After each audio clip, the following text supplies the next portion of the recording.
साथियों, भारत के विकास को गति देने के लिए, बिग लीप लेने के लिए ये बहुत जरूरी था कि जिस गियर पर पहले भारत चल रहा था उस गियर को बदला जाए। पहले ही सरकारों में भारत किस तरह रिवर्स गियर में था, मैं आपको कुछ उदाहरण देता हूं। यूपी में 80 के दशक में सरयू नहर परियोजना का शिलान्यास हुआ था। ये परियोजना 4 दशक तक अटकी रही। 2014 में सरकार बनने के बाद हमने इस परियोजना को तेजी से पूरा किया। सरदार सरोवर योजना, उस परियोजना का शिलान्यास तो पंडित नेहरू ने 60 के दशक में किया था। 60 साल तक सरदार सरोवर डैम का काम ऐसे ही लटका रहा। सरकार बनने के बाद 2017 में हमने इस डैम का काम पूरा करके इसका लोकार्पण किया। महाराष्ट्र की कृष्णा कोयना परियोजना भी 80 के दशक में प्रारंभ हुई थी। साल 2014 तक ये भी ऐसे ही लटकी हुई थी। इस डैम का काम भी हमारी ही सरकार ने पूरा करवाया। साथियों, बीते कुछ दिनों में आपने अटल टनल के आसपास बर्फबारी की बहुत शानदार तस्वीरें देखी है। अटल टनल का शिलान्यास हुआ था 2002 में। 2014 तक ये टनल भी अधूरी लटकी हुई रही। इसका काम भी पूरा कराया हमारी सरकार ने और इसका 2020 में लोकार्पण किया गया। असम का बोगीबील ब्रिज भी आपको याद होगा। ये ब्रिज भी 1998 में स्वीकृत हुआ। सरकार में आने के बाद हमने इसे तेजी से पूरा कराया और 20 साल बाद 2018 में इसका लोकार्पण किया। ईस्टर्न डेडिकेटेड फ्रेट कॉरिडोर साल 2008 में स्वीकृत किया गया। ये प्रोजेक्ट भी लटकाता रहा और 15 साल बाद 2023 में हमने इसे पूरा कराया। मैं आपको ऐसे कम से कम 500 प्रोजेक्ट गिना सकता हूं। ऐसे सैकड़ों प्रोजेक्ट्स को 2014 में हमारी सरकार आने के बाद तेजी से पूरा कराया गया। प्रधानमंत्री कार्यालय में टेक्नोलॉजी की मदद से हमने एक आधुनिक व्यवस्था विकसित की है। प्रगति के नाम से है।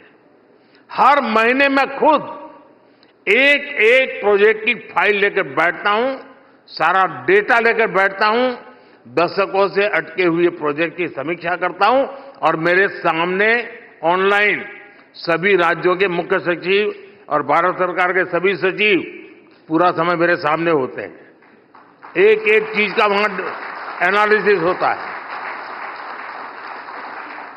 मैं पिछले 10 साल में 17 लाख करोड़ रुपए से ज्यादा के प्रोजेक्ट्स की समीक्षा कर चुका हूं। 17 लाख करोड़ रुपया, तब जाकर ये प्रोजेक्ट पूरे हुए। आप मुझे बताइए, जिस देश में पहले की सरकारें उस स्पीड से काम करती रही हो तो देश बिग लीप कैसे ले पाता। आज हमारी सरकार ने लटकाने भटकाने वाली उस पुरानी अप्रोच को पीछे छोड़ दिया है। मैं आपको हमारी सरकार के कुछ उदाहरण दूंगा। मुंबई का अटल सेतु, देश का सबसे बड़ा ब्रिज, सी ब्रिज, इसका शिलान्यास साल 2016 में हुआ। हमने कुछ सप्ताह पहले इसका लोकार्पण भी कर दिया। संसद की नई बिल्डिंग, इसका शिलान्यास साल 2020 में किया, पिछले ही साल इसका लोकार्पण हो गया।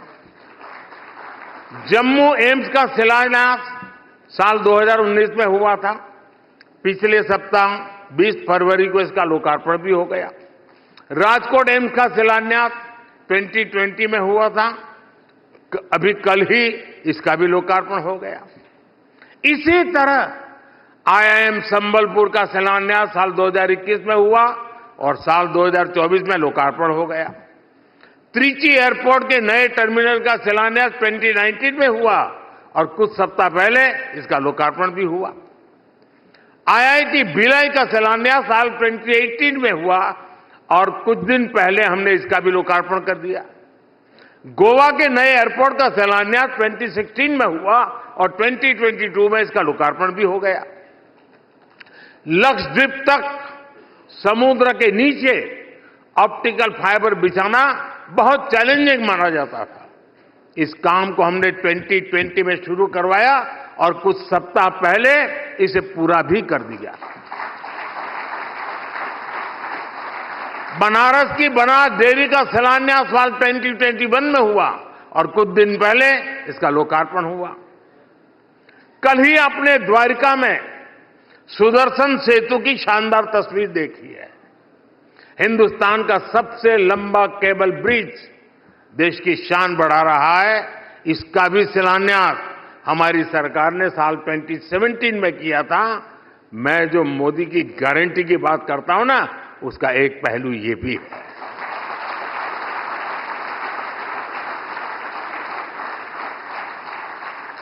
जब ये स्पीड होती है, तेजी से काम करने की इच्छा शक्ति होती है, जब टैक्स पेयर के पैसे का सम्मान होता है, तब देश आगे बढ़ता है, तब देश बिग लीप के लिए तैयार होता है।